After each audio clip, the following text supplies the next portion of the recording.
Hello, this is my 102 project, me and Matthew Broom behind the camera. I'm Angus, by the way.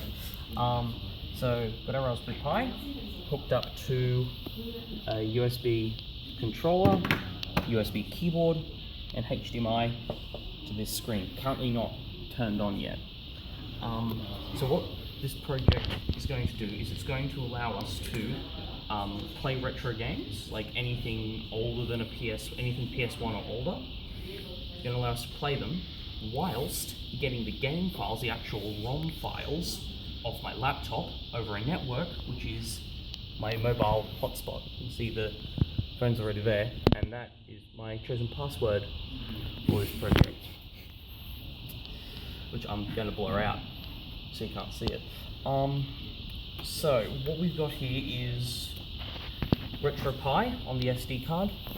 So Retropie is an operating system. To load it, go onto the internet, download the disk imager, then go download the disk image, go to Win32 disk imager, write it to the SD card, plug it in, Bob's your uncle.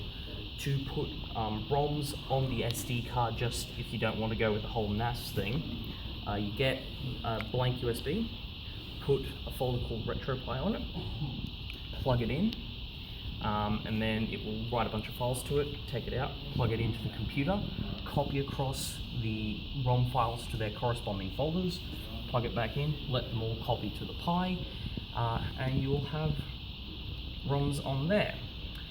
So what we're going to do now is we're going to plug the Pi in. You can never get it first go, can you? Now this will turn on, and I just need to make sure that this goes to HDMI.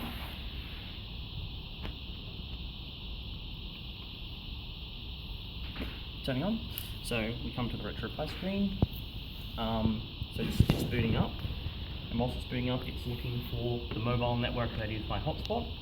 As you can see now, we've got Retropie and my laptop. Now if you see here, while starting up, it's asked me for a password to a share folder which is on my laptop called Retropie ROMs, so it's under Gexon Retropie ROMs.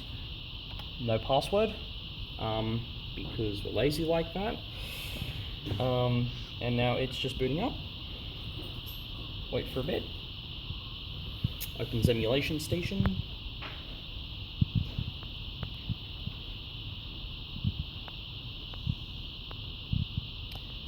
And now we are at the home screen for Retropie, so it can emulate Amiga, Apple II, Dreamcast, Mac, DOS, ports. If you'll see, ports actually comes with a bunch of games already, preloaded.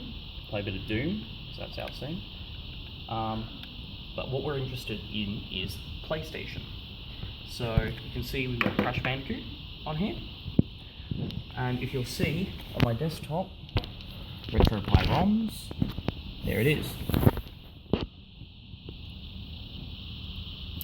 So we can, of course, load up Crash Bandicoot. Let that load up. It's got that really nice open music.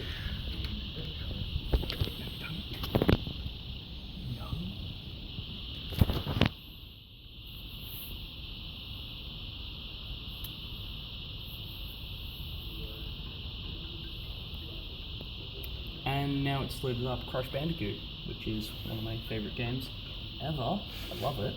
Not quite as much as Metal Gear, but we actually put Metal Gear on the SD card initially just to test if it was working.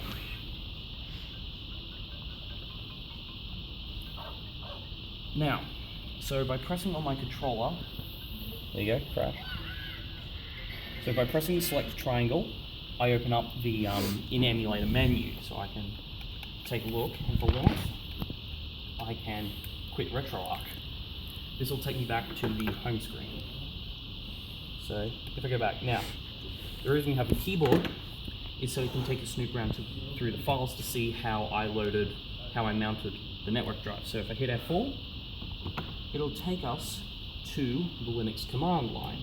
So if I go back to root and ls, so these are all our folders. So after making the share folder on the laptop, you go to mount, so CD MT, and we've got a PSX games folder, so CD PSX games, and as you can see, that's where everything's been mounted when on boot. So to let this happen, you need to go back to root, and then go to the etc. CD etc. ls. And now you've got a bunch of files. The one we are interested in is the fstab file. So sudo, because it won't let you access it otherwise. Superuser do nano to edit it, and then fstab. Okay, so these 5 lines here were already there. That last line is the one we added. So points it to the location on the network. So my laptop, Retropie ROM share folder, and then a space, and then where I want it to mount. So I wanted it to mount to MNT PSX games, CIFS, defaults, read write, and the rest of it. If you wanted to put a password on, you could actually put a password, I think about here. You can put username and password in if you wanted to have shared, if you want to have privileges. So we'll just leave that. Nice. Yeah, and that's pretty much it. So if we type in emulation station, it'll reboot emulation station, and go back to Retropie. So that's how you make a retro emulator. We just chose PS1, but this thing has got loads more. It's got DS emulator, it's got N64 to play a bit of GoldenEye, anything you want really. Thank you for watching. I hope this is helpful to someone.